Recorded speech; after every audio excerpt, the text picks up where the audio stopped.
Okay, today we are going to talk about Dune. This is a new favorite of mine, and I feel like I say this a lot of times, but I'm always shocked by reading a new type of book and really becoming engrossed in it and really wanting to read more of that genre. So, if you're gonna learn anything from this, learn that you can read things that you wouldn't think you would like, and you find out something about yourself. You find out something about your interests. So, you know anyway, we'll get into the book. We'll get into what it's about. I don't really want to spoil it. I don't really want to give it away because I think it's such a great work. And it's interesting because I feel like as a kid I always watched the movie instead of reading the book, and now I finally have the opportunity to read the book then watch the movie. So that's how I'm going to do it with this series. And I'll be interested to watch the movie and maybe compare it, see the things that they got right, see the things that they got wrong, and maybe that's in a video for the future. But today I just want to talk about what Dune is, why it's so good, and why it is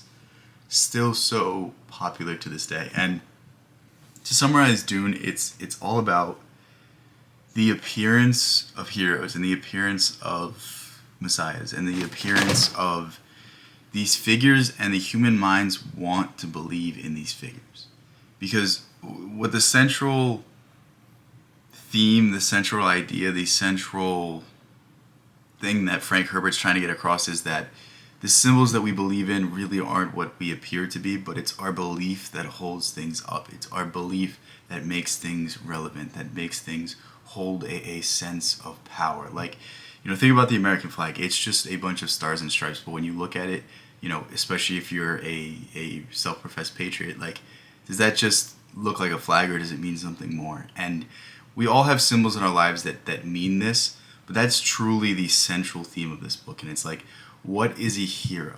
What is a god? What is somebody that we look up to? And are they ever exactly what they appear to be? And the story of Dune is one of political strife, almost Game of Thrones-esque, but not in the medieval setting. It's in a sci-fi setting, and it centers around this family who is basically the rulers of this desert planet, and all of this stuff goes on. I'm not going to give away the exact plot details. I'm not going to spoil it, but basically there's a upheaval, there's a betrayal, and basically these two members of the family have their lives on their head, and the son is this mythic Christ-like figure in a sense, and he has some premonition abilities, and basically he fits the mold for a savior archetype perfectly, but he really isn't that. And that's really what Frank Herbert's trying to get across. He's trying to get across that this is a man in the midst of a myth being built, and while he does great things, while he has great intentions, he can never quite live up to that idealistic version. And it's super interesting because the thing I read before this was The Lord of the Rings, the first book, and that is all about perfect archetypes. That is all about perfect heroes, and it's about infallible people who have the greatest of morals, who never fall subservient to human nature or any such emotional things. And I think it's really interesting an interesting tale when it can be well done, and it can be well done to see the human nature element of, because I feel like a lot of, like, I think this is like called postmodern, but like basically authors try to subvert the expectations and try to make things and try to destroy our images of heroes. But Frank Herbert has an appreciation for heroes, but at the same time almost a skepticism behind it. Like, he sees the need to believe in things, but he doesn't fully buy it.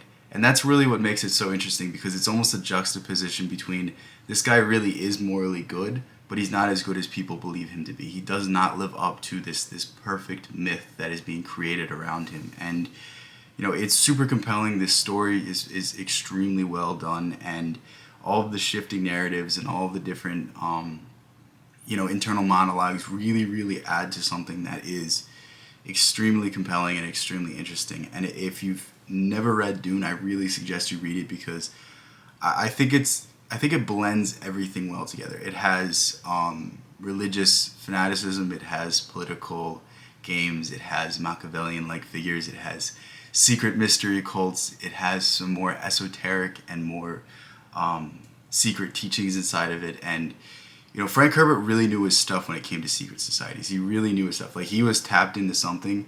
If you've ever read any of that sort of stuff, or you're on that side of the internet, like, you'll read this stuff and you'll be like, man, this guy was either part of something or he knew someone who knew it. And the way he weaves it into the story is quite unlike anything I've ever read. And the interesting part about Dune is, when I was researching this book, when I had first started reading it, I was reading that it really was a huge inspiration for a lot of modern science fiction, but it also was really the inspiration for Star Wars. And looking back, you can kind of see some of the themes. You can kind of see the parallels between Luke and Paul. And I'm just interested to read the rest of the series. I don't know when I'm going to get to the rest of the series. I just ordered the second book for Dune, and that should tell you all you need to know about this book, about this series, is that before I even finished the first book, I ordered the second one, and I have a million books that I need to read.